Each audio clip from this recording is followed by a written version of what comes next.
আমরা ছিলাম একে অপরের প্রাণের কাছাকাছি।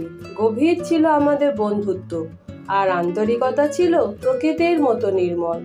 আমাদের গ্রামে সেই সময় বিদ্যুৎ ছিল না, মোবাইল তো ছিলই না, তেমন কোনো তারাও ছিল না। তাই আমরা ভাবতাম বিকালটা কিভাবে কাটানো যায়। আজ তো সেরকম ভাবনার অবকাশই নেই, যেহেতু আমাদের সকাল বিকাল জীবনের সব কাল চালিত হয়ে চলেছে আমাদের হাতের মুঠোয় থাকা ছোট্ট একটা স্ক্রিনের দ্বারা। গ্রামের মেঠো পথে ছোট্ট একটা সেতু ছিল, যেটা আগে কাঠের ছিল। বিকালে বন্ধুরা মিলে ওখানে গিয়ে বসতাম। চারপাশে নীরবতা, কখনো পাখির ডাক, ভেসে আসা দূরের কারোর কথার শব্দ। রোদটা একটু একটু করে পড়ে আসতো। বাতাস যখন ঠান্ডা হয়ে যেত, সন্ধ্যাবেলায় আমরা বাড়ি ফিরতাম এক রাস শান্তি নিয়ে।